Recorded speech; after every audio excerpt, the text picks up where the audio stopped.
Iz dnevnika Svete Faustine. Ta 2 dana primala sam svetu pričest zadovoljštine. Rekla sam Gospodinu: Isuse, danas sve prikazujem za grešnike.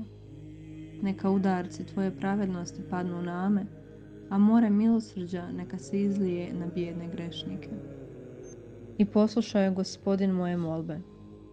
Mnoge su se duše vratile Gospodinu, a ja sam umirala pod teretom Božje pravednosti. Osjećala sam da sam predmet srdžbe najuzvišenijega Boga. Uvečer je moje trpljenje preraslo u veliku unutarnju osamljenost, da su mi se jecaji otimali iz grudi i bez moje volje. Zaključala sam se u svoju sobicu i počela klanjanje, svetu uru. Unutarnja napuštenost i Božja pravednost. To je bila moja molitva. A jauci i bol koji su mi se otimali iz duše, zauzeli su mjesto slatkoga razgovora s Gospodinom. Onda sam iznenada ugledala Gospodina koji me je privinuo na svoje srce i rekao mi: Kćeri moja, ne plači, jer mi je teško gledati tvoje suze. Daću im sve za što moliš, samo nemoj plakati. Ispunila me velika radost, a duh se moj, kao i obično, razlio u Bogu, mome jedinom blagu. Taj dan sam više razgovarala s Isusom, ohrabrena njegovom dobrotom. O Isuse moj, premda ću doći k tebi i ti ćeš me ispuniti sobom i to će biti punina moje sreće, ipak neću zaboraviti čovječanstvo. Želim otkriti zastore neba, kako zemlja ne bi sumnjala u Božje milosrđe.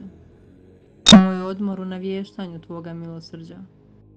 Najveću slavu duša daje svomu stvoritelju, kad se s pouzdanjem obraća Božjemu milosrđu. Uvečer je mojom dušom zagospodarila neizmjerna čežnja. Uzela sam knjižicu sa slikom milosrdnog Isusa i privinula je na srce. Iz duše su mi potekle ove riječi: Isuse, ljubavi vječna, za tebe živim, za tebe umirem i s tobom se želim sjediniti. Tada sam ugledala Gospodina u neopisivoj ljepoti s pogledom punim smilovanja i reče mi: Kćeri moja, i ja sam iz ljubavi prema tebi sišao s nebesa. Za tebe sam živio, za tebe sam umro i za tebe sam stvorio nebo. Privinuo me Isus na svoje srce i rekao mi: Ne više dugo, budi mirna, kćeri moja. Kada sam ostala sama, duša mi je bila u plamenu do bola, sve do trenutka kad je Gospodin rekao: Dosta.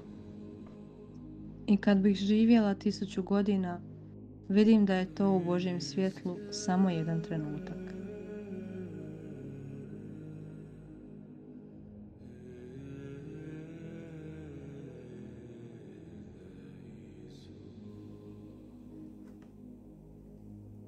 Molitva Svete Faustine.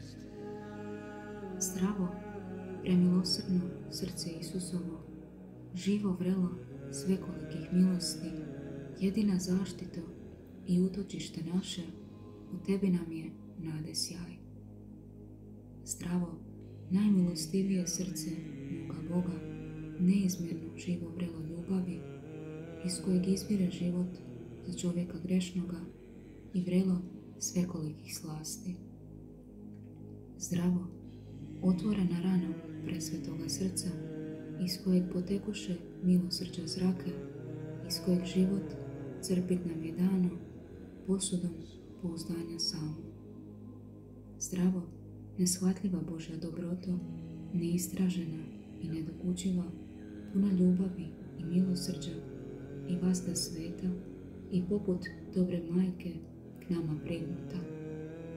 Zdravo, prijestolje milosrđa, jaganče Boži, koji zamesi život kao žrtvu dao, pred kojim se svakim danom prigiba moja duša i duboke vjere život kuša. Amen. Premilosrdni Isuse, budi naše utočište.